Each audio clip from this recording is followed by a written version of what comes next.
Dear Papa Dudut, magandang araw po sa inyong lahat. Ako nga pala si Hilda, edad 50. Gusto ko lang ibahagi sa inyo ang nabuong pagmamahalan sa pagitan namin ng nakarelasyon kong si Ruel. Mas matanda ng 5 taon sa akin. Isa na akong biyuda bago ko pa makarelasyon si Ruel. 25 anyos ako nang biglang pumanaw ang asawa kong si Banjo. Siya ang una kong nakarelasyon, siya ang una kong inibig. Wala kaming naging anak dahil nasa unang taon pa lamang kami ng pagsasama nang siya'y bawian ng buhay. Kaya laking hirap para sa akin na makalimot sa nangyari. Ang bata kong nabiyuda. Wala man lang kaming anak na makakasama ko sana noon habang nagluluksa. Mag-isa kong ginapang ang pag-move on, Papa Dudut, mula sa kamatayan ng asawa ko.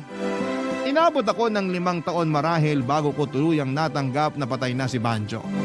Pero hindi ibig sabihin noon ay nakipagrelasyon ako. Ilang beses na akong inudyukan ng mga kakilala ko na maghanap na ng mapapangasawa ko habang bata pa lamang ako. Pero pilitin ko man ang aking sarili, hindi ko pa rin magawa yon. Inisip kong si Banjo na ang una't huling lalaking iibigin ko. Natanggap ko na ngang tatanda na lamang akong dalaga. Pero nagbago ang lahat ng pananaw ko sa pag-ibig nang makilala ko si Ruel. Nakilala ko siya habang nagtitirik ako ng kandila sa isang simbahan. Nagdarasal ako noon ng taimtim at hindi ko na malaya na nakatitig na pala si Ruel sa akin.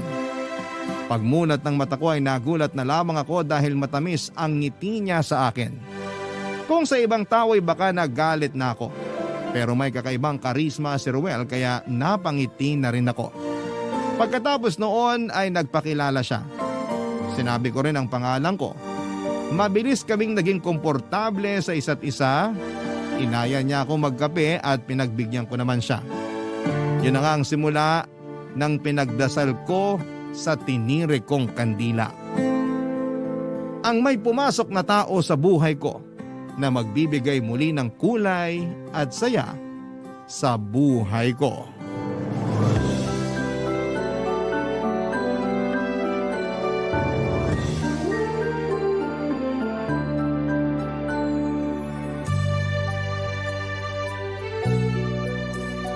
Naalala mo pa ba nung una tayong nagkakilala? Paano ko ba makakalimutan? Buwan-buwan ata pinapaalala mo sa akin. Ayaw mo ba? Kasi gusto ko lang namang maalala lagi.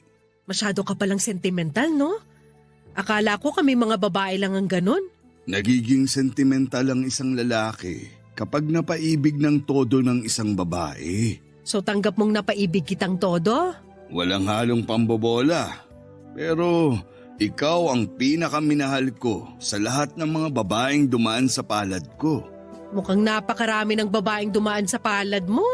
Mukhang pati sa talampakan mo may dumaan din. Pinagseselosan mo ba ang mga babae sa nakaraan ko? Hindi naman. Kaya lang parang ang dami mong minahal noon. 3 lang ang nakarelasyon ko noon. Yung unang nobya ko, kaklase ko nung high school. Yung ikalawa naman, nakilala ko sa probinsya namin. Panandalian lamang yun. Buong summer lang kami nagkaroon ng relasyon. At ang pangatlo? Si Marilyn, ang napangasawa ko. Nakwento ko naman na dati sa'yo, di ba? Hindi buo. Ay, baka pagsilosan mo ha. Kayong mga babae, laging may issue sa mga ex namin.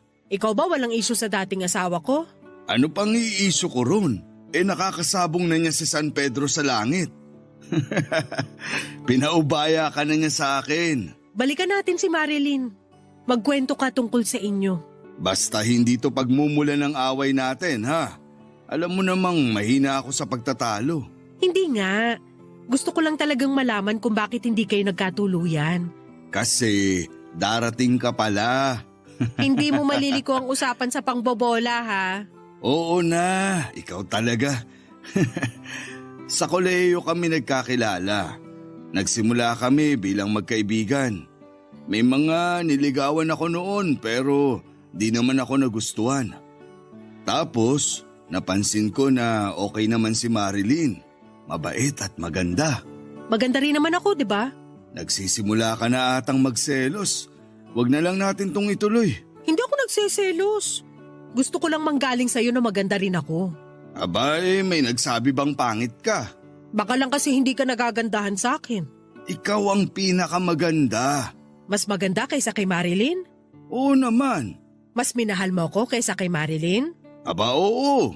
Kung totoong mahal mo ako, ituloy mo ang kwento mo. Ay nako, kayong mga babae talaga. Ang hilig manghalungkat ng nakaraan. Hindi ko naman nahahalungkatin lahat. Yung mga importanteng detalye lang. Yung makakatulong para makilala kita. Makilala ako o makilala si Marilyn? Pareho. Naging magkarelasyon na kami pagkatapos namin sa kolehiyo. Nabuntis ko siya agad. Agad-agad? Hindi naman sinasadya yun. Pareho kaming lasing galing sa isang graduation party ng kaibigan. Tapos? Tapos, napilitan kaming magpakasal kasi pulis ang tatay ni Marilyn. Natakot ako syempre. Saka para na rin sa ikabubuti ng anak namin.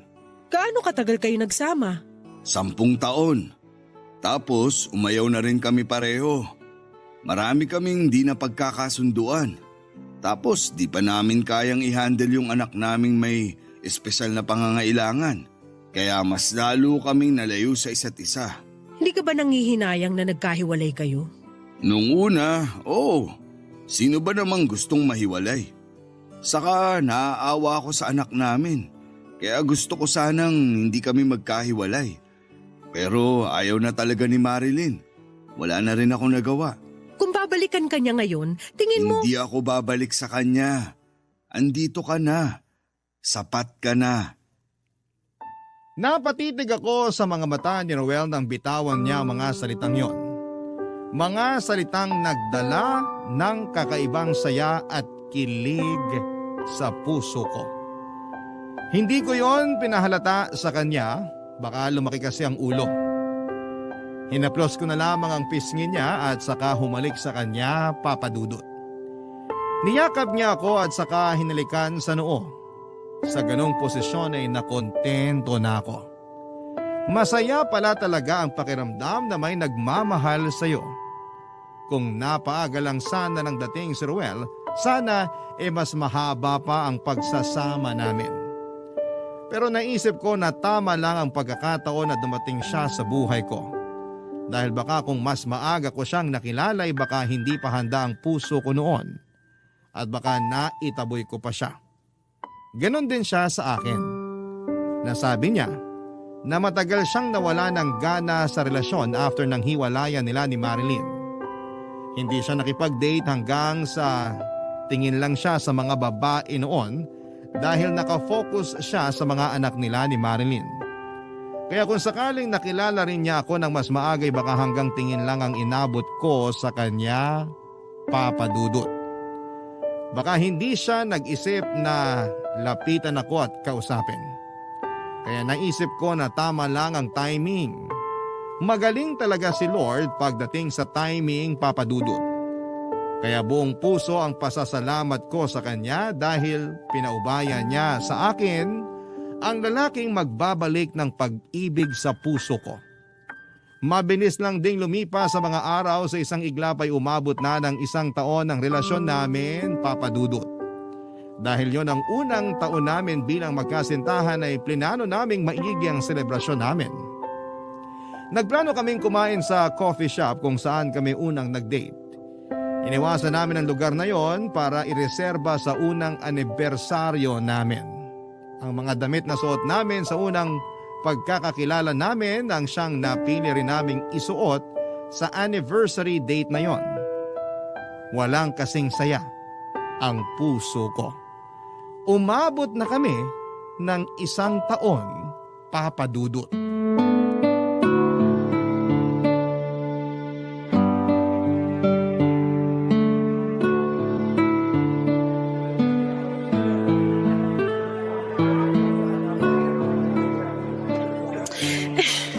Naiinis ako. Bakit? Iba yung kulay ng lipstick ko ngayon sa lipstick na ginamit ko nung una tayo nagkita. Huwag mo nang problemahin yun. Di ko naman pansin. Gusto ko kasi lahat ng kolorete sa mukha ko hanggang sa panty ko nung unang pagkikita natin gamit ko ngayon.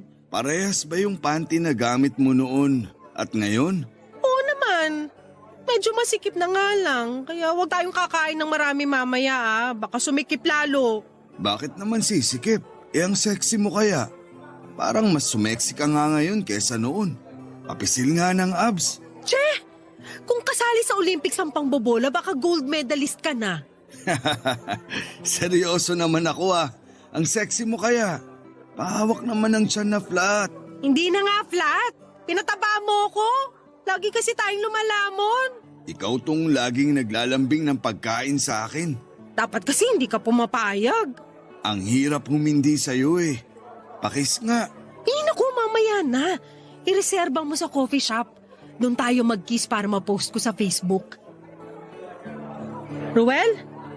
Ruel, kinakausap kita. Sorry. Binasa ko lang yung text ni Marilyn. Binati niya ba tayo ng happy anniversary? May sakit siya.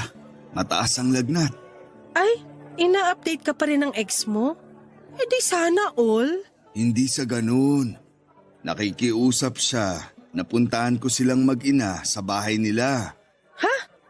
Anniversary natin ngayon. May sakit kasi si Marilyn. Kaya gusto mo siyang alagaan? Wala kasing mag-aalaga sa anak namin. Alam mo namang special child yung anak namin. Oo nga pala. Sorry. Nadala lang ng emosyon. Kailangan ko nang pumunta ron ngayon. Kasi sinusumpong na naman daw yung anak namin. Ganun lagi kapag hindi nakakandong ni Marilyn. Teka paano yung anniversary natin? Ganito na lang. Dadaan lang ako ron. Tapos susubukan kong maghanap ng pwedeng magbantay sa kanilang pareho. Tapos saka na tayo mag-celebrate ng anniversary natin. Ayos ba? May makukuha ka kayang magbabantay? Marami naman akong pamangkin. Papakiusapan ko na lang. Tutal, linggo naman at wala silang pasok. Pwede bang sumama ako sa'yo papunta sa bahay ng ex mo? Hindi pwede. Bakit naman? Baka malito at magpanik lalo yung anak ko. Okay. Huwag kang mag-alala. Ipapakilala rin naman kita sa kanya. Yung kalagayan niya lang kasi ngayon, medyo alanganin. Dahil sinusumpong na naman. Kapag kalmado na siya, ilalapit ko na siya sa'yo. Okay. Sige na, pumunta ka na para makabalik ka rito agad. O sige, salamat ha. Happy anniversary. Babawi ako. Happy anniversary din. Nagmadali nang lumabas si Ruel para puntahan sina Marilyn at ang kanilang anak. Naiwan akong nakaupo sa may sofa at parang hindi makagalaw dala ng lungkot na humalo sa selos. Pinilit kong intindihin ang kalagayan ni Ruel. Masakit sa akin na hindi kami makakapag-celebrate ng unang anniversary namin, pero mas kailangan siya ng anak niya. Wala rin naman akong magagawa.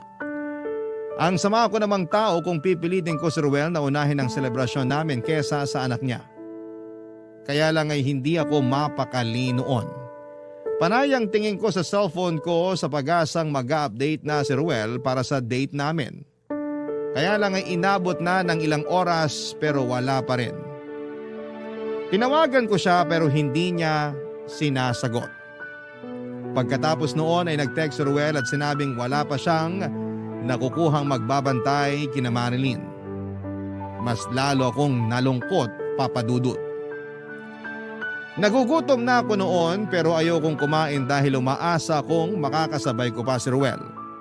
Bandang 6:30 na ng hapon nang tumawag si Ruel at humingi ito ng pasensya sa akin at sinabing alanganin na siyang makahanap ng magbabantay sa mag-ina niya.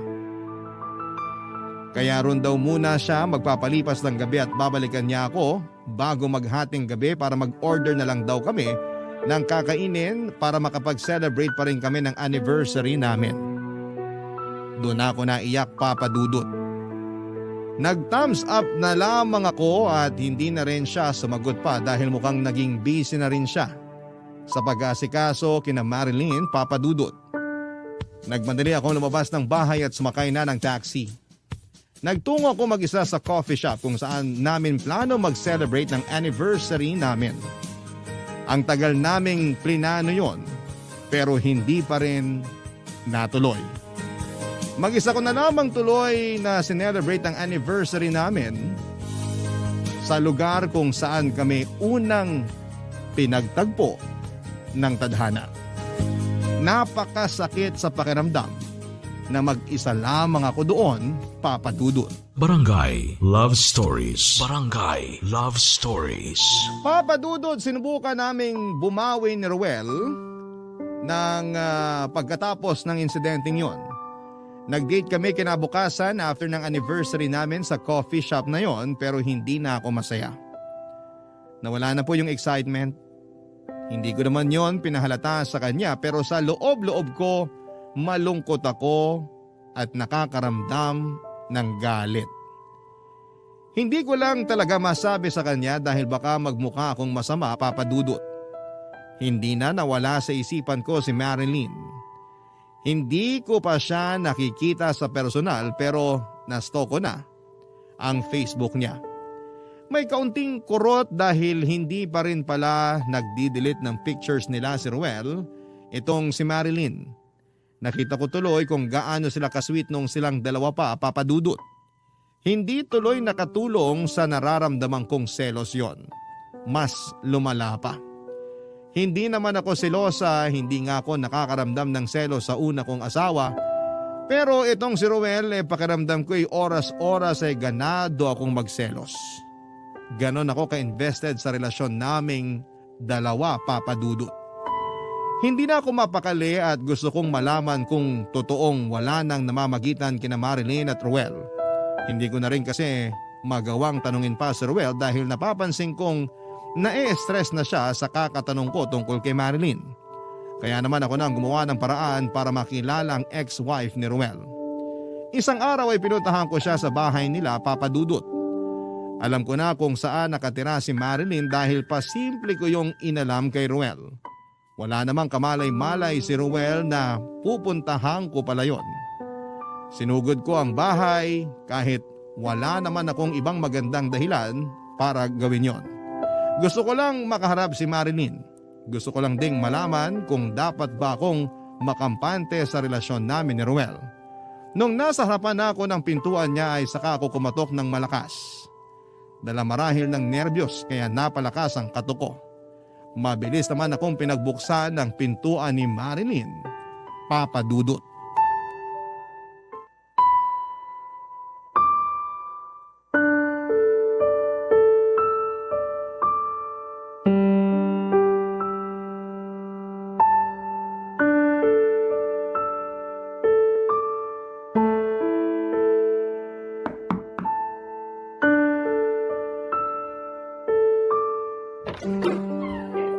Ano yun? Ako nga pala si Hilda. Kilala mo ko? Bakit naman hindi ko makikilala ang girlfriend ng ex-husband ko? Mali ata na pumunta ako. Pasensya na sa istorbo ka. Babae rin ako. Alam ko kung bakit ka nandito. Pasok ka. Kakasalan ko lang ng kape. Gusto mo ba? Mukhang paulan din naman. Sige, makikikape na rin. Pasok. Salamat. Ang lawak pala at ang linis ng bahay mo. Salamat. Pamana to sa akin ng magulang ko. Dito kami tumira ni Ruel nung mag-asawa pa kami. Maupo ka. Mas malaki tong bahay mo kaysa sa tinitirahan ngayon ni Ruel. Nasabi nga niya. Nung umalis nga siya rito at lumipat ng bahay, nanibago raw siya. Pero mukhang nasanay na rin siya ngayon sa studio type apartment niya. Konti lang din naman kasi ang gamit niya. Masaya na yun na may kama at TV. Naku, sinabi mo pa. Kung hindi pa ako dumating sa buhay niya, hindi pa siya bibili ng mga plato at ibang kubyertos. Mabuti pala't dumating ka sa buhay niya. Hindi ko nga napilit na kunin niya na lang yung mga plato at baso na niregalo sa amin nung kasal namin eh. Di raw niya kailangan kasi umu-order lang siya palagi. Oo nga pala, kinasal kayo. Pasensya ka na kung hindi pa kami annulled ha. Ewan ko kung nasabi na sa'yo ni Ruel na sinimulan na namin dati. Kaya lang, nagkaroon ng problema sa kalusugan ng anak namin. Kinailangan namin ng malaking halaga para sa maintenance niya. Kaya hindi na muna namin tinuloy yung annulment. Pero huwag ka mag-alala. Nagsabi naman na siya sa akin na gusto niya na ulit ituloy. Talaga? O di ang saya mo. Ito lang bang kailangan mong marinig para mapanatag ka sa relasyon niyo? Medyo. Huwag ka nang mahiya.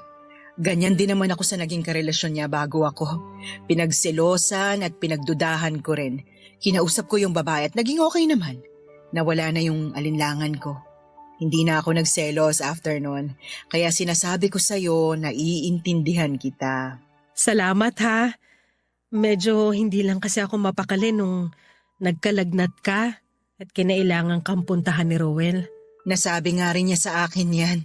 Alanganin siyang puntahan ako kasi anniversary niyo raw. Oo, nakahanda na kaming umalis nun eh. Pasensya ka na ha.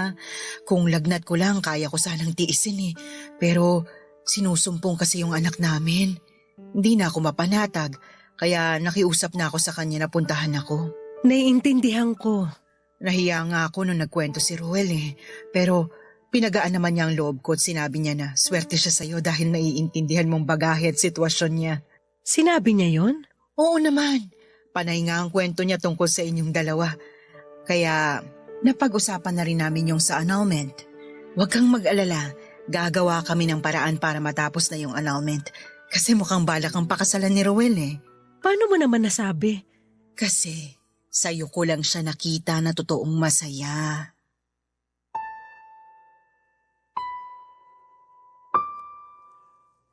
Papa Dudut, totoong nag-init ang pisngi ko sa mga sinabi ni Marilyn. Dala ng hiya at dala ng kilig. Hiya dahil nagawa ko mag-isip ng hindi maganda tungkol sa kanila ni Ruel. Kilig naman dahil napatunayan kong mahal talaga ako ni Ruel. Nagkakwentuhan pa nga kami ni Marilyn tungkol sa relasyon nila ni Ruel at napanatag ang loob ko, lalo't naramdaman kong wala na talagang pag-asa na magkabalikan sila dahil wala ng pagmamahal si Marilyn kay Ruel. Nalaman ko rin na nakikipag-date na si Marilyn pero hindi muna seryoso. Hindi rin kasi siya mapakali kung tama ba na makipagrelasyon siya dahil baka hindi yon matanggap ng anak nila. Napatanong tuloy ako sa kung paano ang magiging sitwasyon ko sa anak nilang dalawa. Nakiusap naman si Marilyn sa akin tulad ni Ruel na kapag stable na ang kalagayan ng anak nila ay pwede na akong iharap at ipakilala. Naintindihan ko naman yon.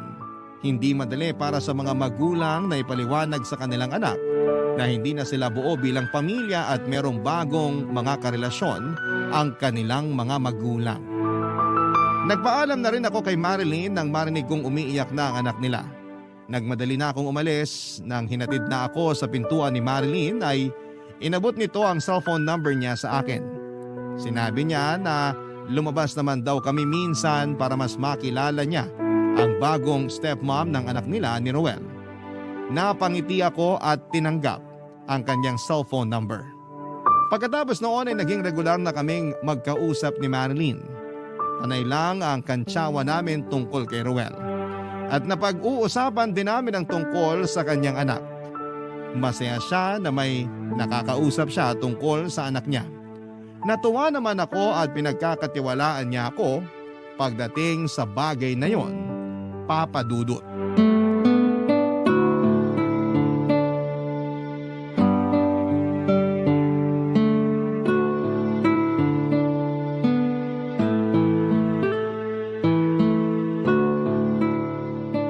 Bihis na bihis ka. Bakit ngayon lang kita nakitang nagsuot ng sexing bestida? Siguro may katagpo kang lalaki, no? Loko, masama bang mag-ayos? Huwag mong sabihin sa aking matutulog ka na sa ganyang itsura. Kasi tatabihan talaga kita. Che! Seryoso nga. Pwede ko i-cancel yung inuman namin ng mga katrabaho ko. Makakaadal lang kita sa kama. Ituloy mo na yan. Matagal ka na rin hindi lumalabas kasama mga katrabaho mo. Para namang tinataboy mo ako. Tinataboy talaga kita. Kasi meron kang katagpo. Kaya nagpaganda ka ng ganyan. Hindi bagay sa'yo magselos, umayos ka. Sino ngang kakatagpuin mo? Hindi mo pa sinasabi sa akin. Ex mo yan, no? Wala akong ibang nakarelasyon maliban sa'yo at sa namatay kong asawa. Anong ex ang sinasabi mo riyan? Baka lang kasi may di ka nakikwentong ex. Nakwento ko na sa'yo lahat, no? Bakit di mo makwento sa akin kung sino yung kakatagpuin mo? Ayan na siya, kumakatok na. Teka at pagbubuksan ko lang.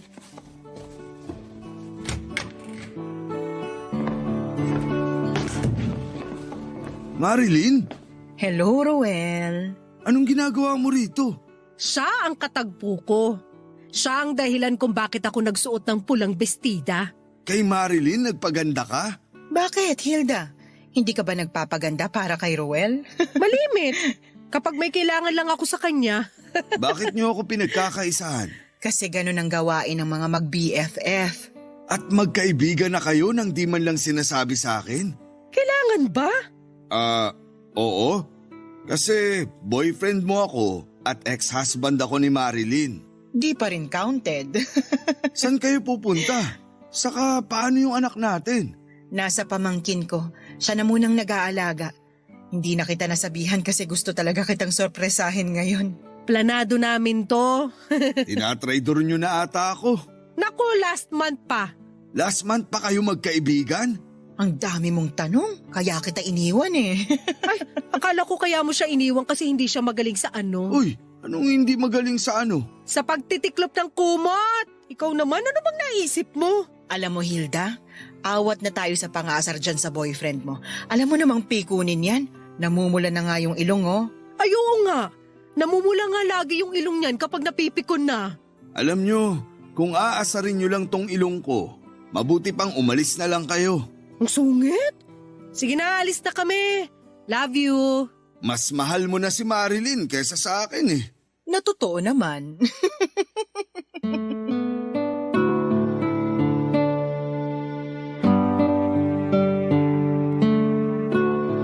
Natatawa na lamang ako sa naging usapan namin ni Ruel at Marilyn. Walang ilangan, kahit nabigla si Ruel sa nalaman sa amin ay hindi naman siya nagalit. Siguro ay ayos din sa kanya na magkaibigan kami ni Marilyn para hindi na siya ma-stress kung pinagseselosan ko ba ang ex-wife niya. Nawala na lahat ng selos at duda ko mula nang nakilala ko si Marilyn. Mula nung naging kaibigan ko siya ay napansin kong marami kaming pagkakaparehas sa mga gusto at ayaw. Kaya naman mabilis lang din talaga kaming nagkasundo. Kaya napadalas na rin ang pag-chat-chat namin sa bawat isa. Minsan nga ay nakakalimutan ko ng replyan si Ruel dahil katsikahan ko si Marilyn. Madalas na rin akong lumalabas ng bahay kasama si Marilyn. Doon nanibago si Ruel. Alam niyang hindi ako palalabas na tao maliban na lamang kung may importanteng okasyon. Hindi naman masamang bagay yon. Masaya nga ako na nakakahinga na ako sa labas, hindi tulad dati na hindi ako komportable. Dati kasi saglit lamang ako sa labas, pero noong nakakasama ko na si Marilyn, mas nag-e-enjoy na ako na maglamrienda. Ganon pala talaga kapag maayos at maganda ang kasama mo. Hindi na kasi kami lumalabas ng mga dati kong kaibigan. Dahil may mga pamilya na sila na kailangang asikasuhin, inigaya ko na si Ruel lang ang meron ako. Ganon din si Marilyn. Nasabi niya sa akin na bihira rin siyang lumabas-labas dahil natatakot siyang iwan ang kanyang anak sa iba. Pero naging masaya siya at mas relax mula nang lumalabas kaming dalawa. Malaking tulong daw ang pagdating ko sa buhay niya dahil kahit papaano ay nabawasan ang nararamdaman niyang lungkot at stress na nagmumula sa pag-aalaga sa kanilang anak ni Ruel, Papa Dudut. Barangay Love Stories. Barangay Love Stories. Papa Dudut, nagpatuloy ang pagkakaibigan namin ni Marilyn. Nagtanong ako kay Ruel kung ayos lang ba sa kanya ang mga bagay na yon. Sinabi nitong wala naman daw problema sa kanya at masaya nga siya na nagkakilala kami at naging magkaibigan. Maganda raw yon para hindi na siya mahirapan pa sa sitwasyon ng anak nila. Nakilala ko na rin ang anak nila, Papa Dudut, pero ako na mismo ang nagsabi na huwag munang sasabihin na ako ang bagong karelasyon ni Ruel. Sinabi ko na ipakilala lang muna ako bilang isang kaibigan. Alam kong napanatag kahit papaano sina Marilyn at Ruel sa naging desisyon ko. Alam ko kasing hindi pa sila ganon kahanda para ipaliwanag sa kanilang anak ang relasyon namin ng tatay niya. Hindi rin naman isyo sa akin kung hindi pa ako makilala bilang karelasyon ni Ruel. Napamahal na rin ako sa anak nila, lalo't mabait ito at malambing. Parang nagsisi nga ako na hindi ako nagkaroon ng anak dahil parang gusto ko na pero alam kong sa edad ko ay imposible na. Inayos na rin ni na Marilyn at Roel ang annulment nila, Papa Dudut. Mas lalo ako naging masaya kahit mabagal lang ang usad ay walang problema sa akin. Ang importante ay inaasikaso na nila. Nagpautang na rin ako ng dagdag para sa gagamitin sa annulment dahil medyo may kalakihan ang kailangan nila. Alam kong kailangan din nila ng pera para sa anak nila kaya tumulong na rin ako. Total para sa akin ay isa na kaming pamilya. Ako, si Roel, Marilyn at ang kanilang bibong anak. Masarap sa pakiramdam na nagkaroon ako ng pamilya. Hindi ko kasi agad naranasan yon noong namatay ng biglaan ng dating asawa ko. Hindi rin ako lumaki sa maayos na pamilya kaya kina Marilyn at Roel ko totoong naramdaman ang pagkakaroon ng pamilya. Mas lalo tuloy tumibay ang friendship namin ni Marilyn. Sobrang komportable na kami sa isa't isa na kaya na namin magtanong ng mga hindi komportableng mga katanungan sa bawat isa.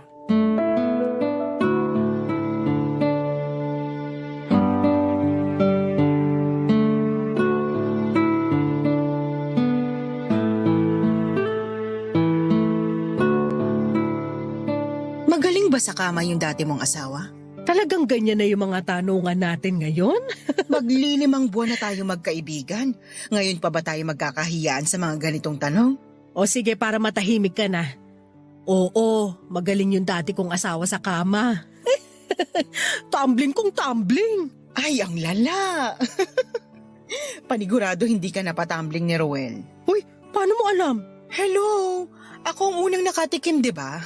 Kaloka ka? Humutong masabi-sabi kay Roel ah. Alam mo naman yun, sensitive pag issue sa kama. Ay nako, alam mo bang idadagdag ko sana yung pagiging banu niya sa kama para mapabilis ang annulment namin? Kasali raw yun sa grounds for annulment. Hindi niya tinuloy yun? Syempre hindi. Masasaktan pagkalalaki niya. Alam mo naman ang Roel mo, mabilis magdamdam. Alam ko na yan. Pero kahit mabilis magdamdam, madali namang pakisamahan. Totoo rin. Alam mo bang mas ka-close na niya yung mga kakilala ko kaysa sa akin? Kala mo laging tatakbong barangay captain eh. Hindi man siya gold medalist sa kama, pero gold medalist siya sa pag-aalaga. Alam mo, nung kami pa, busog sagana ako sa pag-aalaga niyan. Na-spoil ako masyado. Ultimo basong ginamit ko, ayokong hugasan kasi nasanay ako na siya laging nagtatrabaho all around sa bahay. Petics lang talaga ako dati. Ako nga pinaglalaba pa niya ng panty kapag natutulog siya sa bahay. Ang sipag niyan maglaba. Yung itim na panty ko, biglang naging puti. Ang importante, nilaban niya. Pero seloso siya ha? Hindi mo ba nahahalata? Kapag lagi lang ako nakatutok sa cellphone ko, iniisip agad niya na may kachat akong iba. Nagdadabog na yan. Ang di niya alam, ikaw lang yung kausap ko. Ay, ako naman, pinagselosa niya yung nagde-deliver ng tubig sa amin nun. Panay daw kasi yung tingin ko sa malabatong dibdib niya. Ay, hindi niya ako kinibo ng 2 araw. Hindi niya nilaban yung binabad niyang mga panty ko. Ay, naalala ko pala. Nagselo siya ron sa asawa kong namatay na. Kasi dinalaw ko nga nung death anniversary. Ang nakakaloka, alam mo ba? Sabi niya, baka nilalandi ko raw yung dati kong asawa sa puntod niya. Ewan ko kung biro ba yun o ano. Pati patay pinagseselosan? Pero kasi kung magaling sa kama gets. Grabe kung ano-ano mga pambabackstab na ang ginawa natin kay Ruel. Panigurado kung nasan man siya ngayon, dumudugo na ang dila niya sa kakakagat. Masakit din pala mga gat yan si Roel ha. Ingat ka. Baka may rabies. Kinagat ba naman ako nun sa hita? Nanggigil sa akin eh. Kinagatin niya ako pero sa tenga. Paborito kasi niya ang tenga ko. Kulang na lang suka, papasa na atang inihaw. Ganyan lang talaga siya. Magpakita minsan ng kilig at pagmamahal niya. Isipin mo na lang, kapag madiin ang kagat niya, ganon din kadiin ang pagmamahal niya. Dininang ba niya yung kagat sa hita mo? Halos 3 linggo bago nawala yung pasa at sugat. Buti na sabi mo yan. Mag-iingat na ako sa susunod. Hilda, thank you ha. Para saan? Sa pagkakaibigan. Hindi lahat pwede sa ganitong friendship. Pero tayo na itawid natin. At itatawid pa natin hanggang forever!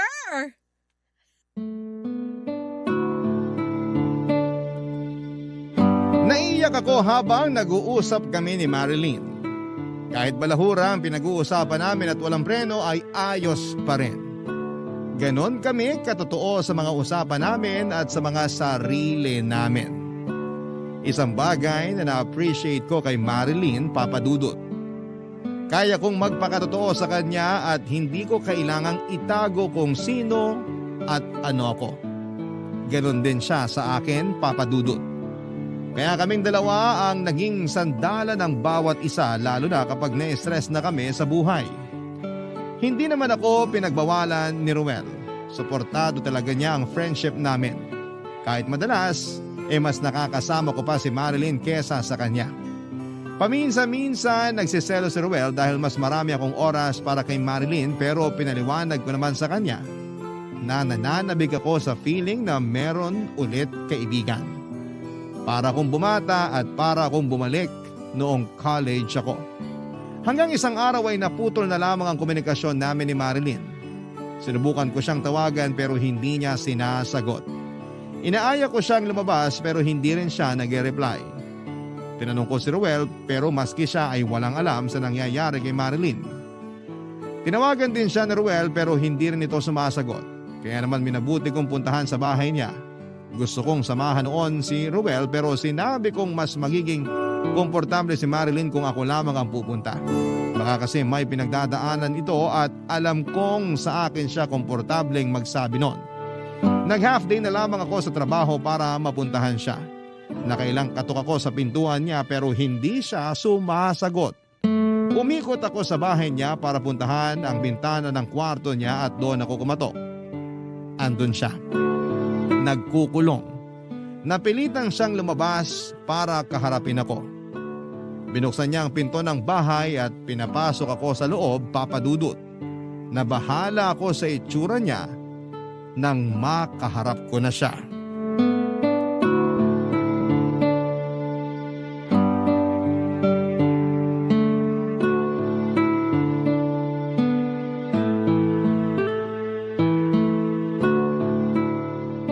Kumusta ka?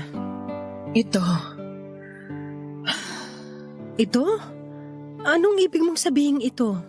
kung anong nakikita mo sa akin, yun na yun. Nakikita kong hindi ka pa naliligo at nagsusuklay. Tama. At mukhang walang tulog. Tama ulit. Nag-aalala ako sa'yo. Kami ni Ruel. Hindi ka sumasagot sa mga tawag at chat namin. Kung hindi ako sumagot, ibig sabihin ayokong may makausap sa inyo. Hindi ko alam kung bakit inulit-ulit niyo pang pagtawag sa akin eh. Hindi ba halatang ayokong pakiharapan kayo? Pero kaharap mo na ako ngayon. Kasi napilitan ako. Halos basagin mo na yung bintana ako sa kwarto sa kakakatok eh. Sorry pero hindi lang kasi ako mapakali na walang balita sa'yo. Akala ko kung ano na nangyari eh. Asan ang anak mo? Nasa kapatid ko. Bakit nandun? Alam ba ni Ruel? Huwag mong sasabihin sa kanya. Bakit naman hindi? Anak niyo yun. Hindi niya pwedeng malaman. Bakit? Nag-aalala na talaga ako sa'yo, Marilyn. Hindi mo kailangan mag-alala. Kailangan mo lang tumahimik.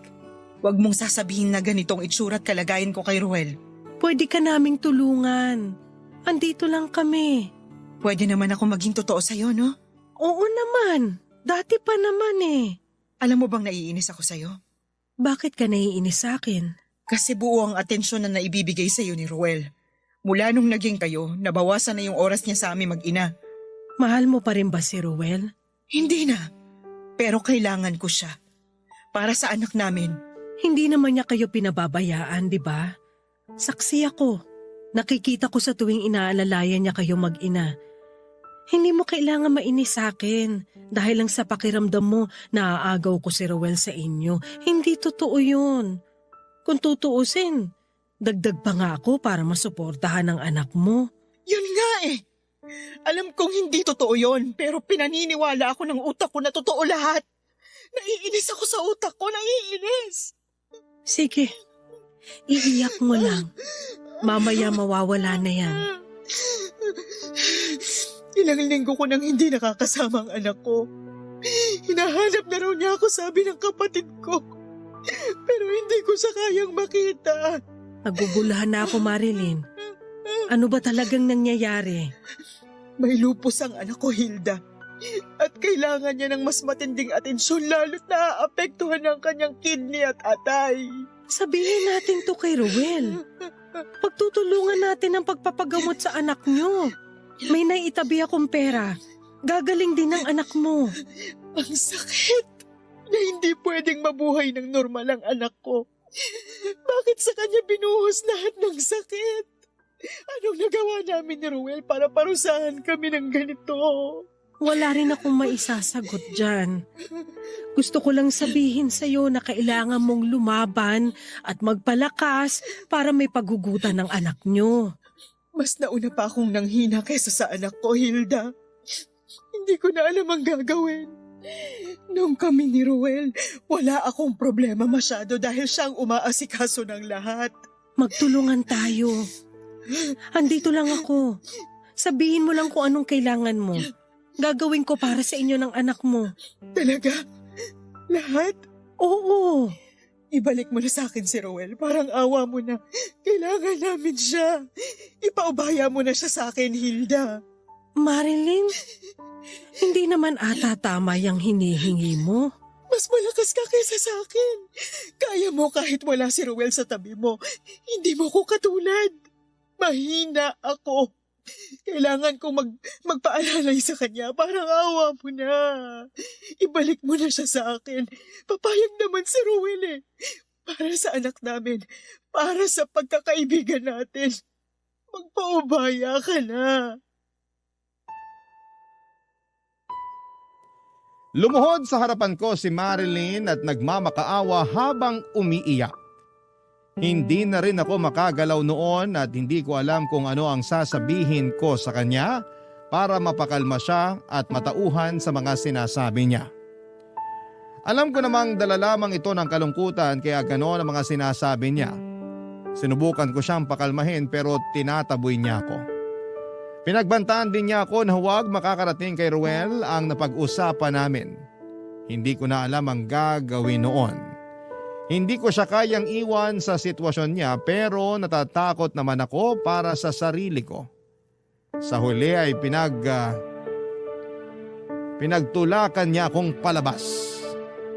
Sinubukan ko pa siyang tawagan para pakalmahin pero pinatay na niya ang cellphone niya. Nung nakauwi na ako ay nakatanggap ako ng tawag kay Marilyn.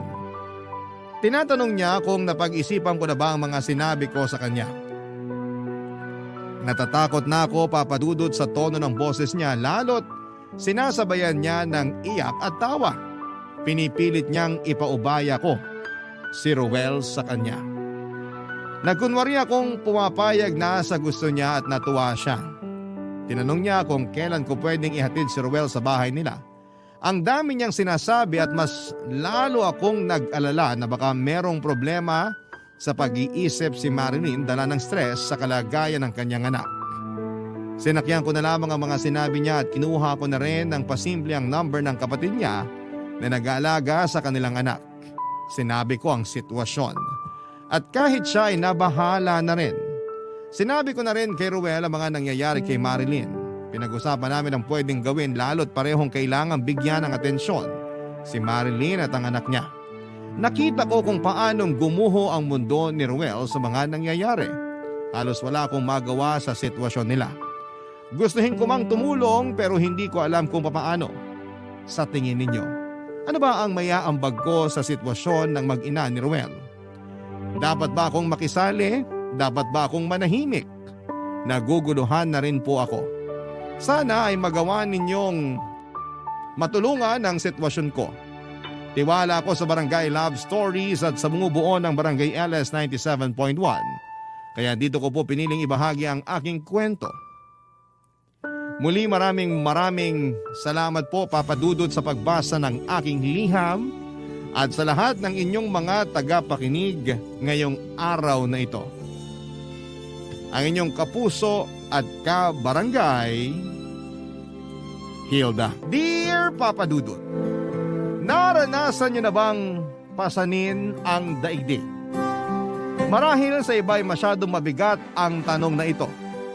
At baka isipin nila na may iba pa na mas mabigat ang pinagdaraanan kesa sa akin para masabi ko ang bagay na yan. Pero base sa mga naranasan ko bilang isang breadwinner ay sari-saring malungkot at mahirap na sitwasyon ang pinagdaanan ko sa kamay ng sarili ko pa talagang ina at kapatid. Kaya nga Papa Dudut, importanteng kumustahin din natin yung miyembro ng pamilya natin na mukhang matatag. Pero kinakaya na lang pala ang lahat. Bago ko umpisahan ang pagkukwento ko sa buhay ko ay pabati muna ng isang magandang tanghali sa inyo at sa mga kabarangay natin. Ako po si Stacy, 22 years old, taga Pasig at nagtatrabaho bilang call center agent. Marami nagsasabi na maswerte ako sa trabaho ko dahil nasa opisina raw, di aircon at hindi masyadong nag-iisip. Kasi sumasagot lamang ng tawag at malaki raw ang sinasahod. Pero sa totoo lang ay marami-rami rin akong iniluha sa mahigit 3 taong ko bilang isang ahente. Hindi naman kasi lahat ng mga sinasabi nila ay totoo, Papa Dudut. Walang madaling trabaho at madalas ay nakaka-frustrate.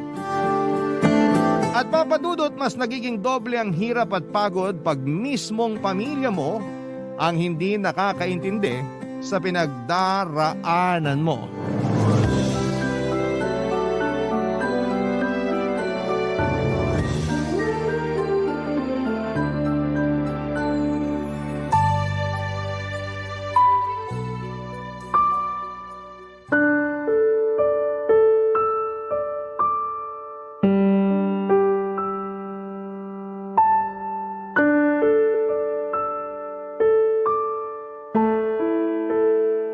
Stacy!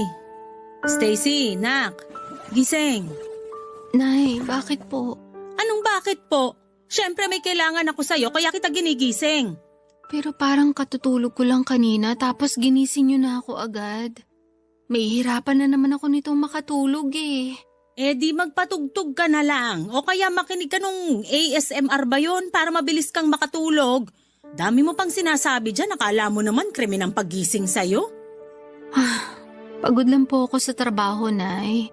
Sana maintindihan niyo. Pagod din ako sa mga gawain dito sa bahay.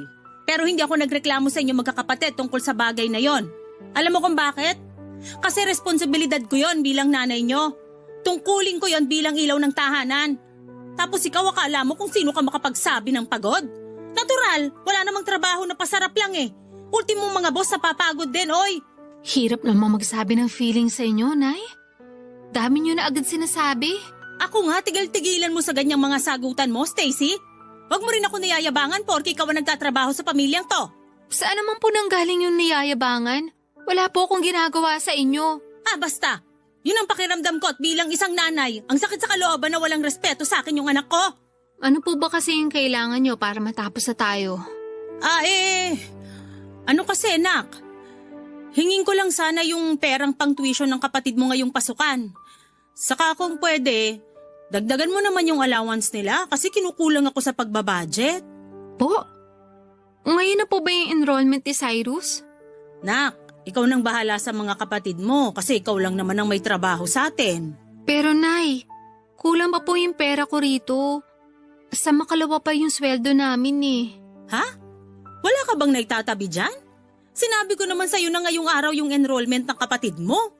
Paano na yan? Sinabi niyo po ba? Hindi ko kasi natandaan. Ako tong nasa 40 na pero mukhang ikaw tong mas ulyanin sa ating dalawa. Pasensya na po kayo. Marami lang po akong iniisip tapos pagod pa ako madalas sa shift ko. Kaya medyo nagiging makakalimutin ako. Wala akong pakialam. Gawa mo ng paraan yung pang-tuition ng kapatid mo kasi tsak mag-aalburuto yon pag sinabi kong wala kang pera. May naitabi pa naman po yata ako rito. Teka, kunin ko lang po. Sabi na meron yan eh. Ikaw pa ba? Imposibleng mawalan ka. Pang emergency fund po to, Nay. Hindi ko nga po to dapat gagalawin kung hindi lang kailangan. Para naman yun sa kapatid mo Saka anin mo yung pang emergency fund mo wala namang emergency. Ikaw talaga kung ano-ano yung pinagsasasabi mo. Akin na yan, dali. Akin na. Oh, ito po na yo. Okay na po ba yan? Kasama na ba rito yung sa allowance nila? Hindi pa naman po pasukan na. Enrollment pa lang. Kahit na, malapit na rin naman. Pagkatapos nito, bibilang ka lang ng 2 linggo, pasukan na. Baka po kasi magastos nyo lang kapag binigay ko agad sa inyo. Sinasabi mo bang gastador ako? Hindi naman po sa ganun, Nay. Nakakasakit ka ng loob, Stacy. Kung magsalita ka dyan, akala mo di mo ako nanay? Baka nakakalimutan mo ako nagluwal sa'yo sa mundo. Kung alam ko lang na ganyan ka sumagot-sagot, sana sinakal ko na lang yung pusod mo sa'yo. Papa Dudut, 18 anyos ako nang makapasok bilang call center agent. Yun din ang edad nang mamatay ang tatay namin. Biglaan yon at hindi namin inaasahan, lalo pa siya ang may trabaho sa pamilya. Paminsan-minsan ay tinutulungan siya ni nanay sa pamamagitan ng pagtitinda ng frozen goods na pang-ulam, pero madalas palugi at hindi tumutubo ang negosyo ng nanay ko. Magastos kasi siya at walang tiyaga, kaya naman pinatigil na siya ni tatay sa pagtitinda noong nabubuhay pa ito. Abonado pa kasi si tatay sa mga panindang hindi nababayaran ni nanay sa kinukunan nito. Hindi mayaman ang pamilya namin, Papa Dudut, pero proud ako na lahat kami ay nag-aaral noon kasama pa namin si tatay. Pero nung nawala siya ay tuluyang napilay ang pamilya namin. Kaya ako na ang nagkusang bumitaw sa pangarap kong makapagtapos ng pag-aaral, Papa Dudut. 2 buwan pagkatapos ilibing ni tatay ay nag-apply na ako ng trabaho. Pahirapan pa yon dahil kasagsagan pa ng pandemic, pero nagtiyaga ako hanggang sa may nagaya sa akin na mag-call center agent. Natatandaan ko na umalis ako noon ng bahay na kapilang ang laman ng sikmura, kaya medyo nahihilo ako bago sumabak sa interview. Pero ginawa ko pa rin ang lahat ng makakaya. Kaya naman, nakapasa. Natapos ko rin ang training at naging regular at doon na nagsimula ang pakikipagsapalaran ko bilang isang agent. Unang schedule ko pa lamang ay medyo sinubukan na ang tatag ng katawan ko nang ilagay ako sa graveyard shift. Naging pang-umaga rin naman ako, pero lagi pa rin ako napupunta sa panggabing schedule hanggang sa kusa na lamang nakapag-adjust ang katawan ko. Papa Dudut, masaya ako kasi kumikita na ako ng pera na siyang pinangtutustos ko sa pag-aaral at pambaon ng 3 ko pang nakababatang kapatid. Pero sadyang ang hirap lang mag-budget. Lalo pa at maluho ang nanay ko at ang kapatid ko na sumunod sa akin na si Cyrus.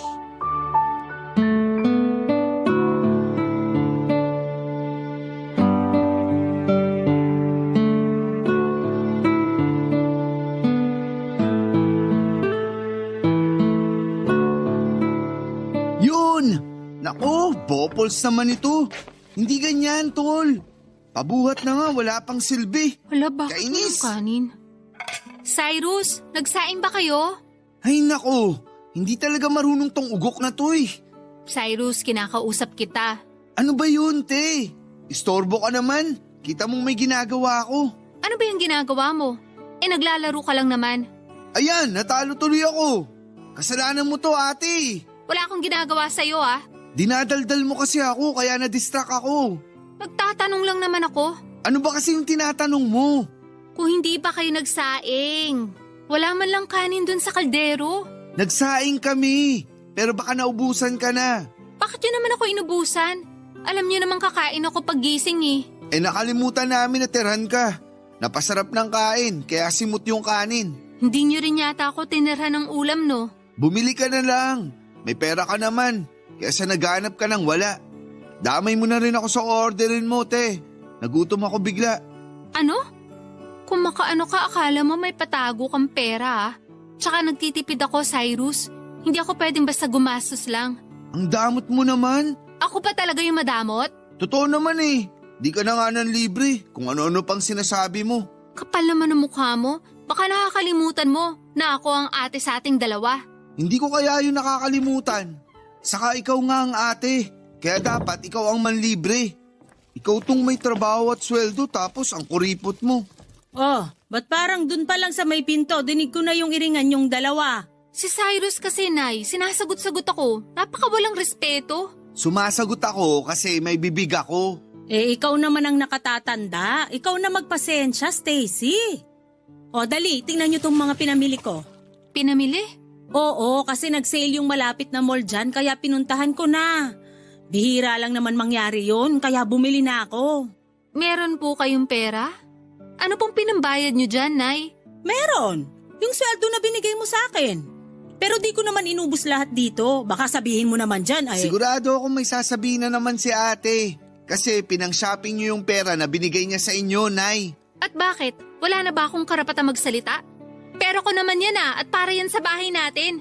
Hindi yan para pambili ng kung ano-ano, Nay. Laki-lakihan mo kasi yung bigay mo para naman may pang-shopping ako, nak. Naku, sa kuripot ni ate. Ayaw nga niya akong ilibre ng merienda, Nay. Kung nga hindi nyo tinirhan ng pananghalian tapos gusto mo ilibre kita? Ano ka, siniswerte? Nay, oh! Ay, bumili ka na lang sa labas, Stacy. May pera ka naman eh. Liit-liit na bagay, hilig mong palakihin.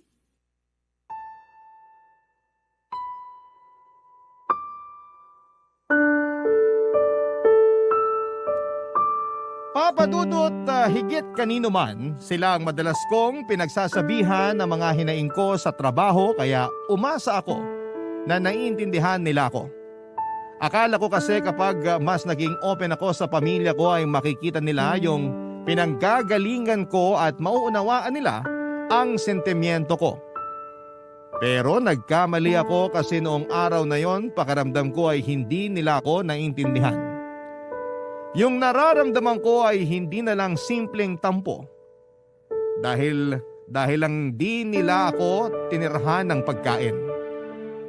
Higit sa dahilan na yon kung bakit ako nagdaramdam. Nagkapatong-patong na yung mga sama ng loob ko, Papa Dudut. Nakakalungkot na madalas sila pa ang dahilan kung bakit ako nahihirapan. Kahit kasi ayokong dalhin sa trabaho yung tampo ko sa kanila ay hindi ko pa rin maiwasan. Tapos naapektuhan noon ang performance ko. Kaya nga may mga pagkakataon na nasasabon ako ng team leader ko. Pero lagi naman akong bumabawi at nagsisikap na magawa ng maayos ang trabaho ko. Minsan naman, Papa Dudut, ay sumasabay yung nakakausap kong mga kliyente na siya namang sumisira ng araw ko. Simula kasi nang maging call center agent ako ay naranasan kong mainsulto ng husto, mamura at mapagsalitaan ng masasama na akala mo'y kasalanan ko kung bakit hindi maganda ang karanasan nila sa serbisyong kinuha nila. May iilan din naman na maayos kausap pero karamihan ay akala mo ay nabili nila pati ang kaluluwa mo. Sila pa yung mga mabababa ang tingin sa mga tulad namin na nagtatrabaho. Barangay Love Stories. Barangay Love Stories. Kahit na nagtatrabaho na ako ng mga panahong yun at kumikita ng pera ay gusto ko pa rin makapagtapos ng pag-aaral. Gusto ko kasing maging teacher pero alam kong kailangan kong isantabi ang pangarap na yon. Dahil ang sabi ng nanay ko ay unahin ko munang pagtapusin sa kolehiyo ang kapatid kong si Cyrus. Pumayag na lamang ako kahit na may tampo ako kasi halata namang paborito ni nanay ang kapatid kong yon. Palibas ay gwapo si Cyrus at madalas naman ang mga pageant simula elementary hanggang senior high school. Siyempre kasama si nanay sa kasikatan ng kapatid ko sa lugar namin dahil lagi siya nitong buntot sa tuwing may sinasalihan si Cyrus sa eskwelahan man o sa barangay namin, Papa Dudut. Masaya naman ako sa mga achievement ng kapatid ko kaya buwang tiwala ko na pagbubutihin niya ang pag-aaral. Kasi kung loloobin siya, siya yung unang makakapagtapos ng kolehiyo sa pamilya namin. Alam ko na kahit nawala na si tatay, proud pa rin siyang papalakpak sa langit para kay Cyrus. Kaya nga bilang ate niya ay ginawa ko talagang lahat para maibigay lang ang pangangailangan niya. Hindi mahirap sa akin na bigyan siya ng ekstrang pera pag nagkulang ang allowance niya, lalo na kung kailangan niya talaga. Sinabi ko noon sa sarili ko na wala akong hindi kakayaning gawin para sa mga kapatid ko, Papa Dudut.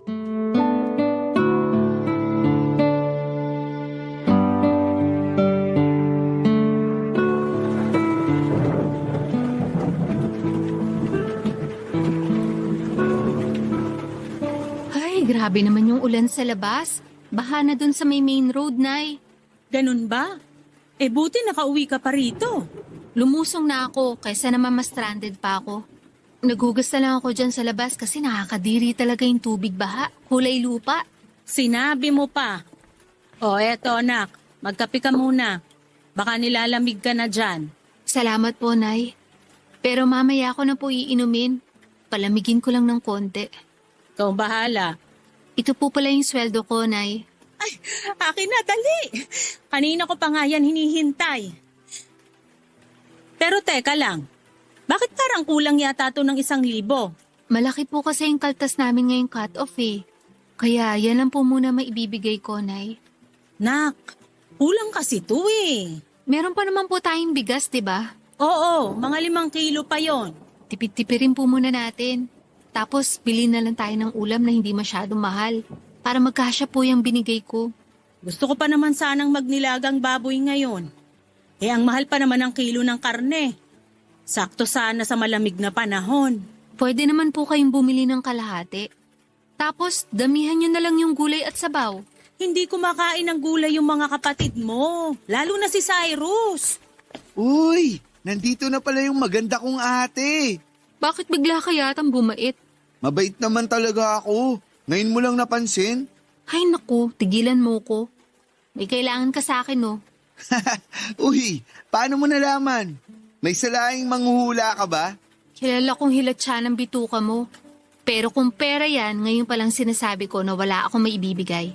Hindi naman pera. Laptop sana ate. Laptop? Kailangan ng pera pambili niyan. Wala ako nun. Kailangan ko kasi sa pag-aaral ko eh. Baka pwede mo magawa ng paraan. Pinagsasabi mo. Hindi naman ako dumadampot ng pera sa kalsada. Ay, sige na Stacy. Huwag mo nang pagdamutan yung kapatid mo. Para naman sa school niya yun. Para mapadali ang pag-aaral niya, kaya tulungan mo na yung kapatid mo. Hindi ko naman po pinagdadamutan si Cyrus. Pero wala akong pera pambili ng laptop. Ang mahal-mahal kaya nun. Di utangin mo na lang tapos hulug-hulugan mo buwan-buwan para di mabigat sa bulsa. Ganon din kasi ginawa nung kumari ko para makabili ng cellphone na mamahalin. Parang ang gusto kong kumuha ng hulugan. Yan naman ang wag na wag niyong gagawin, Nay. At bakit hindi? Palagay mo sa akin, walang pambayad? Ganun na nga po. Kasi sigurado ako na ako pa rin na magbabayad nun. Kaya kung gusto niyo makunan ko ng laptop si Cyrus, wag na kayong makisabay. Tama si ate. Huwag na kayong makisabay, Nay. Naku, napakabalimbing nito.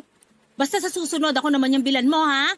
Sakto kasi may gusto kong alahas. Inalok sa akin ang kumari ko. Ginto raw yun at nasasanla. Kahit yun na lang regalo mo sa birthday ko, nak.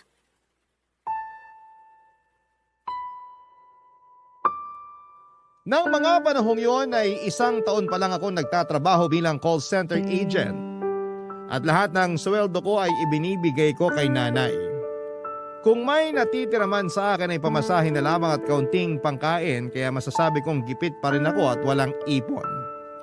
Pero akala yata ni nanay at Cyrus ay mayaman ako samantalang alam naman nila kung magkano lamang ang kinikita ko. Palibhasa ibigay todo rin ako sa kanila lalo na noong mga unang buwan ko sa trabaho. Masarap kasi sa pakiramdam kapag naibibigay ko ang pangangailangan nila at nakakain nila ang mga masasarap na pagkain na madalas ay sa patalastas lamang nila napapanood sa TV. Papa Dudut, hindi po ako nagreklamo na ibigay sa kanila halos buong sahod ko buwan-buwan. Pero malit na bagay lang naman ang hinihingi ko sa kanila. Yon ay ang pangunawa nila sa tuwing wala akong maiaabot na pera. Pero kahit yun lang ay hindi maibigay sa akin ng nanay at kapatid ko.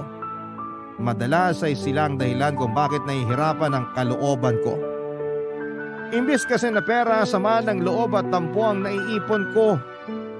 At hindi pa talaga nakontento ang kapatid kong si Cyrus sa pagpapasama ng loob ko dahil nilubos-lubos pa niya, Papa Dudut.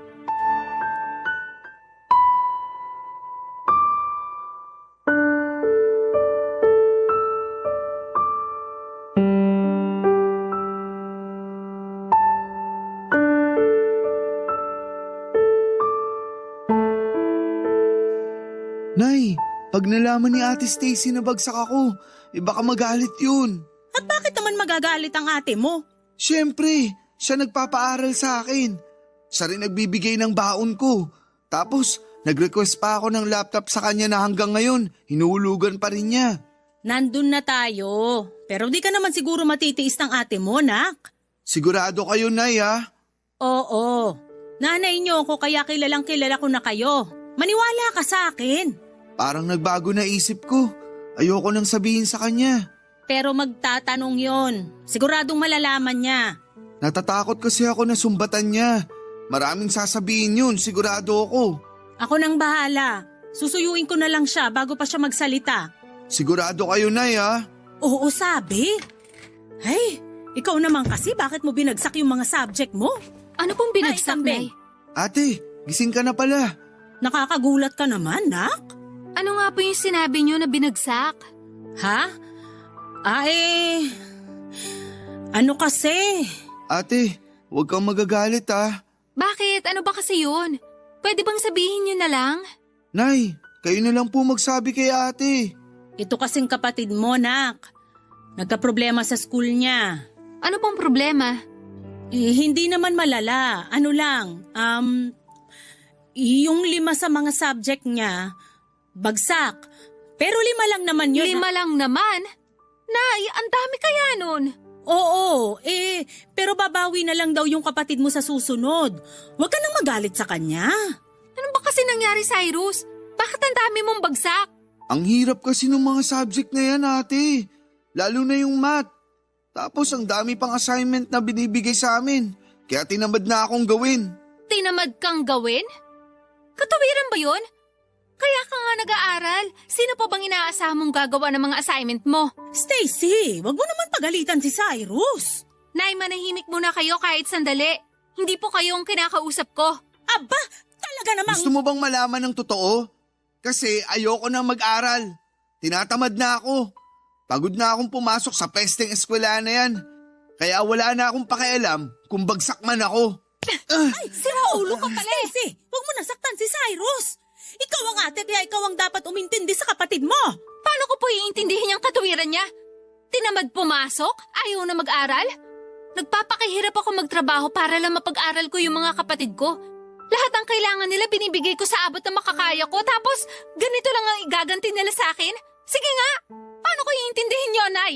Sa tono mo parang nanunumbat ka. Tama ba yan? Porke ikaw itong may trabaho at kumikita, akala mo kung sino ka na? Wala na bang karapatang manumbat? Kayo na ang may sabi. Ako ang nagtatrabaho at kumikita sa pamamahay na to, kaya meron akong karapatang magalit sa pinagagagawa ng anak nyo. Ikaw, Cyrus, sinasabi ko sa'yo, pangatawanan mo yung desisyon mo dahil hindi na kita tutulungan. Sinaya mo lang yung pagtitiwala ko sa'yo. Hindi ko naman kailangan ng tulong mo eh. Papatunayan ko sa inyo na kaya kong tumayo sa sarili ko mga paa. Papadudot na iyak na lamang ako sa labis na pagkadismaya sa mga bagsak na subject ni Cyrus. At mas nadagdagan lang ang inis at sama ng loob ko sa kanya dahil sa mga baluktot niyang katuwiran na pilit tinutuwid ni nanay ng kampihan niya at konsintihin ng kapatid ko. Saan ka naman nakakita ng magulang na mas nagalit pa sa anak na nagpapaaral kesa sa anak niyang tinamad na mag-aral? Tanging nanay ko lang yata ang ganon kaya pati sa kanya ay naiinis na rin ako. Bukod doon, papadudot ay sinabihan niya pa akong nanunumbat. Kung tutuusin ay may karapatan naman talaga akong manumbat dahil pinagtrabahuhan ko ang perang pinang-aaral at pinangbabaon ng kapatid ko. Pero ang mas nang ibabaw na pakiramdam ko ng mga oras na yon ay ang lungkot, papadudot. Pakiwari ko ay wala kong boses sa pamilya namin. Yun bang wala kong karapatang magsabi ng opinyon dahil sila pa rin ang masusunod. Pakiramdam ko ay nag-iisa lamang ako sa pamamahay namin at walang gustong makinig sa saloobin ko. Na walang halaga ang nararamdaman ko sa mga taong importante sa akin. At kaya ganun lang nila ako pakitunguhan kasi alam nilang hindi ko sila kayang tiisin. Totoo naman dahil may sa pusong mamon ako. Mana ako sa tatay ko eh. Kaya alam nila na hindi ako magtatanim ng galit sa kanila at babalik din kami sa dati. Na para bang walang nangyari kahit na masama ang loob ko. Barangay Love Stories. Barangay Love Stories. Papa Dudut, nagpatuloy ang iringan namin sa bahay dahil sa pagkampi ni nanay kay Cyrus at pagkonsente sa kapabayaan nito sa pag-aaral. Ilang beses niyang sinabi sa akin na ako ang nakatatanda kaya dapat ay mas iniintindi ko ang nakababata kong kapatid. Pero nagmatigas ako dahil masama ang loob ko na hindi naman pala pinahalagahan ni Cyrus ang paghihirap ko para lang mapaaral siya. At mas lalo akong nadismaya sa kapatid kong yon nang tuluyan na siyang huminto sa pagpasok niya sa eskwelahan. Ni hindi na niya nagawang tapusin ang senior high school niya kaya naggalit ako sa kanya. Sa kabila ng lahat ay alam kong hindi ko pa rin siya mapipilit na gawin ang bagay na ayaw niyang gawin. Kaya naman hinayaan ko na lamang siya sa kagustuhan niya at yun nga ay ang magtrabaho para kumita na ng pera. Sa isip ko ay hindi lang naman siya ang kapatid ko. Meron pa akong 2 nakababatang kapatid na pwede kong tulungang makapagtapos ng pag-aaral, Papa Dudut. Nagpatuloy ako sa pagtatrabaho kahit na nagkakasakit na rin ako dahil sa sobrang stress. Wala rin naman akong masyadong inaasahang tulong kay Cyrus dahil kahit na pareho na kaming nagtatrabaho, alam kong mas unahin niyang tulungan ang sarili niya kesa sa akin at sa pamilya namin. Hindi nga ako nagkamali dahil sa bisyo lang tulad ng alak at yosi na pupunta ang mga sinasahod niya. Ni hindi nga niya maabutan ng kahit magkano itong sinanay kaya ako ang madalas nitong hinihingan, lalo na sa panluho nito. Hindi rin nag-aambag ng pambili ng bigas at ulam ang magaling kong kapatid. Tapos, siya pa yung malakas kumain sa bahay namin. Madalas din siyang masisante sa kanyang trabaho dahil sa katamaran at pagmamarunong. Pakiramdam ko ng panahong yon ay malapit na akong mapanod sa stress dahil sa kapatid ko. At hindi pa talaga siya nakontento nung sinagad na niya ng tuluyan ang pagkagigil ko sa kanya, Papa Dudut.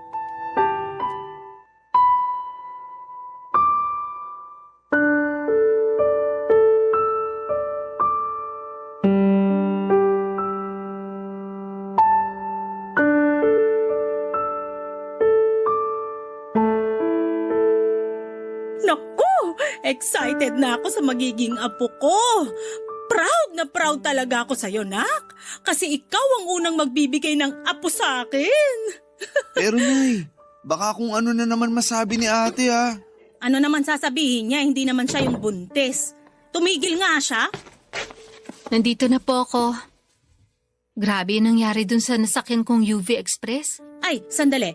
Binilan mo ba ako ng masarap na tinapay na pinasalubong mo sa amin nung nakaraan? Ay naku, nakalimutan ko po, Nay. Nako, sa dami naman ang kakalimutan mo yung patalaga. Nung nakaraang araw, wala ka ring dala. Tapos pati ba naman ngayon? At talagang mas concerned pa kayo sa tinapay na yon kesa sa sarili niyong anak, Nay? O bakit? Wala naman nangyari sa'yo ah. Ibang klase talaga kayo. Minsan naiisip ko kung mahal niyo ba talaga ako kasi anak niyo ko o dahil lang may pakinabang ako sa inyo. Ano bang pinagsasasabi mo? Palagay mo sa akin, ganun kasamang ina? Hindi po, pero yun kasi ang pinararamdam niyo sa akin. Mas mahal niyo pa yung anak niyong puro sakit lang ng ulo ang binibigay sa inyo. Nananahimik ako rito ate ha. Totoo naman ang sinasabi ko ah. Bakit, nasaktan ka ba? Kapag di ka pa tumigil dyan, papatulan na talaga kita. Sige, gawin mo. Akala mo hindi ako marunong lumaban ha? Magtigil na nga kayong dalawa. Si Ate Stacy yung pagsabihan nyo. Nananahimik ako rito, biglang nagpaparinig. Parang tanga. Stacy, tumigil ka na ha? Sige, kampehan niyo na naman yung paborito niyong anak. Sanay naman ako na binabaliwala niyo eh. Sanay ka naman pala, bakit nagagalit ka pa? Kasi ang unfair niyo. Anak niyo rin naman ako pero kontratuhin niyo ako para lang akong gatasan dito. Mabait lang kayo sa akin kapag may naibibigay akong pera sa inyo eh. Pero pag wala, hindi niyo na ako nirerespeto. Sabihin niyo nga, ampun niyo ba ako? Kasi kung oo, baka maintindihan ko ba kung bakit ganyan ang ugali niyo sa akin? Pinagsasasabi mo dyan. Walang ganon. Anak kita, sa akin ka nang galing. Muntik pa nga ako mamatay nung iniiri kita tapos sasabihin mo lang na ampon ka? Baliw na babae to ah. Alam mo, masyado lang mainit ang ulo mo. Kumalma ka nga, Stacy. Maupo ka kasi may babalita kami ng kapatid mo sa'yo. Ano yun? Ikaw na magsasabi o ako, Cyrus? Ikaw na, Nay. Parang kinakabahan ako sa sasabihin yung dalawa. Nangyari na kasi to nung bumagsak ka sa mga subject mo sa school. Iba naman yung ngayon. Sigurado akong matutuwa ka, anak. Kasi magiging auntie ka na. Ano pong sabi nyo? Nakabuntis ako, ate. Magkakabibi na ako. Paano nangyari yun? May girlfriend ka? Meron. Nabuntis ko na nga, di ba? Pero ang bata mo pa. Paanong bata pa? Nakabuntis na nga yung kapatid mo. Inay, paano bubuhayin ni Cyrus yung magiging anak niya? Napaka-irresponsable niyan. Walang ginawa kundi magbisyo at hindi marunong tumulong sa pamilya natin. Tingnan nyo, wala na nga ulit yung trabaho tapos nakuha pa niyang bumuo ng sarili niyang pamilya. Sino mabuhay noon, ako? Pwede ba? Huwag kang masyadong OA. Saka nasa edad na rin naman ng kapatid mo. Kaya na niya yan.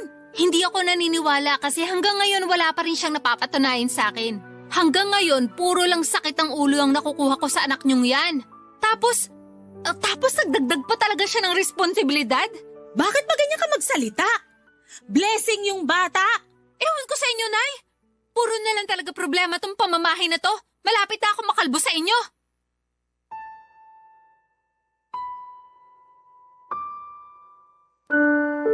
Papa Dudut, paanong magiging biyaya ang isang bata kung wala ka namang kakayahang buhayin ito?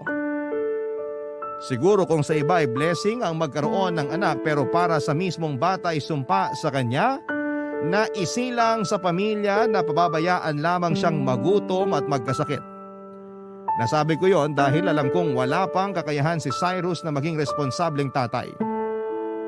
At nakikinita ko na magiging kargo ko ang dinadala ng babaeng nabuntis niya pagdating ng panahon.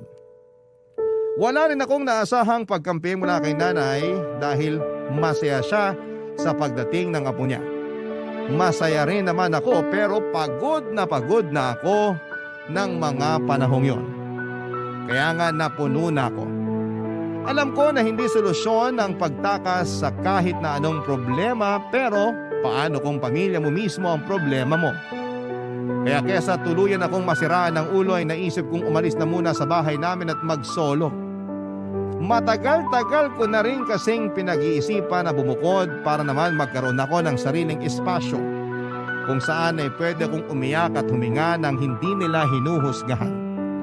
Pero walang-wala ako ng mga panahong yon, Papa Dudut, kaya humingi ako ng tulong sa kaibigan ko na kasama ko sa trabaho. Buti na lamang at to the rescue siya sa akin dahil alam din niya ang pinagdaraanan ko. Pinatuloy niya ako sa nirerentahan niyang apartment since mag-isa lamang siyang nakatira doon. Nakihati na lamang ako sa pagbabayad ng renta at sa iba pang mga gastusin. Isang buwan ko ring hindi pinaalam sa pamilya ko kung nasaan ako. Nagkataon din kasi na nalipat sa Quezon City yung trabaho ko kaya hindi talaga nila ako nahanap. Pero ako na rin ang unang kumausap sa mga nakababata kong kapatid para makapagpadala ng allowance nila sa school. Kung tatanungin ninyo ako kung ano ang nararamdaman ko na mga panahong yon, ay magkahalong lungkot at tampo pero mas nangingibabaw ang galit. Kaya nga natiis kong hindi kausapin sina nanay at Cyrus sa loob ng 8 buwan. Hanggang sa sila na mismo ang nag-initiate na makipagbati sa akin, Papa Dudut.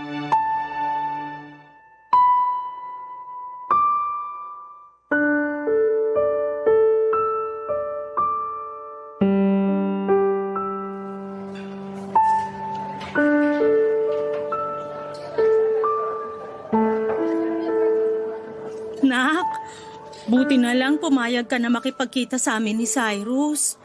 Namiss ka namin eh. Kamusta ka na ba? Okay lang po, Nay. Kayo po, kumusta? Ito, ang laki ng pagsisisi namin ng kapatid mo kasi huli na nung na-realize namin na mahalaga ka pala sa amin. Nung umalis ka, ibang-iba na yung bahay natin. Bigla akong naramdaman na parang nawalan ako ng anak. At hindi ko pala kaya yon, kaya patawarin mo sana kami.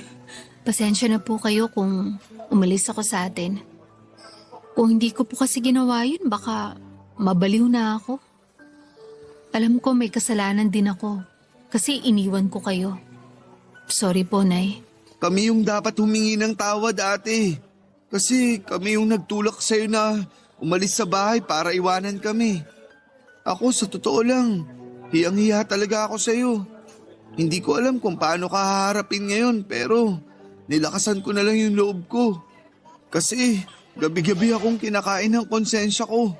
Sabi ko sa sarili ko, gusto kong humingi ng tawad sa'yo.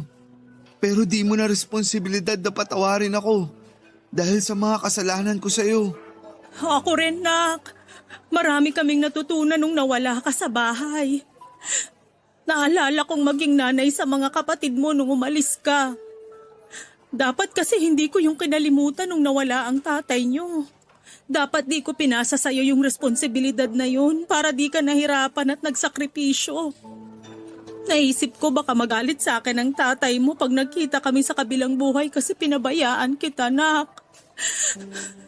Pinabayaan ko yung panganay namin. Nay, wag na po kayong umiyak. Sorry, Nak. Maiintindihan ko kung di mo ako kagad mapapatawad. Pero sana wag mo pa rin kalimutan na may nanay ka. Miss na miss ka na namin sa bahay. Miss na kita. Totoo yung sinabi ni nanay, ate. Lagi kang hinahanap ng mga kapatid natin sa amin. At tinatanong nila kung kailan ka raw uuwi. At kapag hinahanap ka nila sa akin, nalulungkot ako kasi di namin alam kung saan ka hahanapin.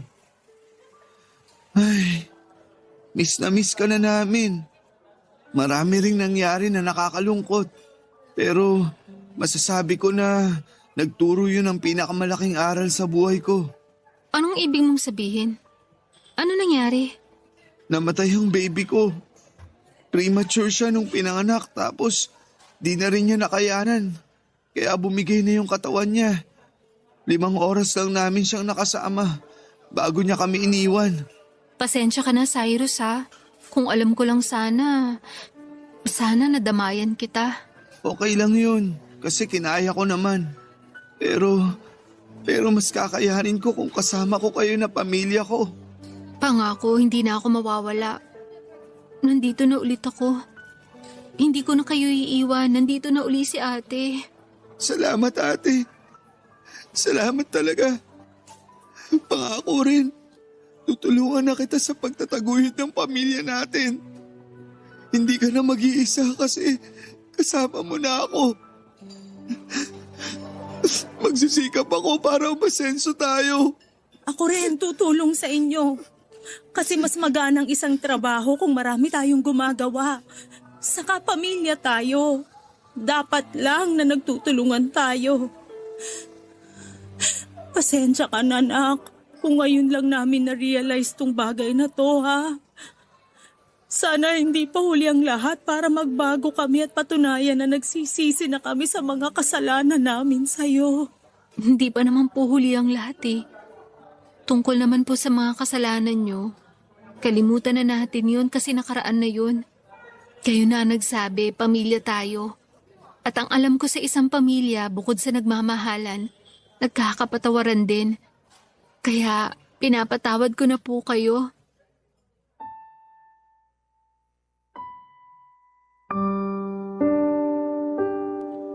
Papa Dudut, napakagaan sa pakiramdam. Napatawad ko na sina Nanay at Cyrus. Pamilya ko pa rin sila at hindi ko sila kayang tiisin ng ganon katagal. Marami lang talagang pumipigil sa akin noon na unang mag-reach out sa kanila. Pero nasa plano ko na rin nakausapin sila noon. Masaya lang ako dahil sila ang nagkusa. Mas lalo kong na-appreciate ang ginawa nila. At bagaman may malungkot silang binalita sa akin, alam kong mas makakaya naming harapin ang bawat pagsubok sa buhay namin ng sama-sama. Pamilya, Papa Dudut, ang takbuhan natin sa oras ng kagipitan at pangangailangan. Kaya nga dapat maging kakampi natin ang isa't isa Sa mga magulang ay dapat magmumula ang pagbubuklod-buklod ng bawat miyembro at hindi ang pagkawatak-watak. Yun ang mga natutunan kong aral mula sa mga naranasan ko sa buhay. At yun din ang gusto kong ibahagi sa mga kabarangay natin ngayong araw. Bukod doon ay natutunan ko rin po ang tamang pagtulong. Yun bang hindi mo kailangang ibigay ang lahat kung ikaw lang din ang mawawalan sa dulo. Kaya nga may kasabihan na you cannot give what you don't have. Okay lang mapagod at magpahinga at unahin ang sarili para lalo kang mas makatulong sa iba. Isa pong mahigpit na yakap para sa lahat ng mga breadwinner. Saludo ako sa inyo dahil katulad ninyo ko. Sana nakukuha ninyo ang suporta na kailangan ninyo mula sa inyong pamilya. Higit sa lahat ay sana hindi ninyo sinosolo ang responsibilidad lalo na kung pwede naman nila kayong tulungan. Hanggang dito na lamang po ang sulat ko at maraming salamat po Papa Dudut sakaling mapili po ninyong i-air ang kwento ng buhay ko and God bless sa Barangay Love Stories at sa Barangay LS 97.1. Ang inyong forever kapuso at kabarangay, Stacy.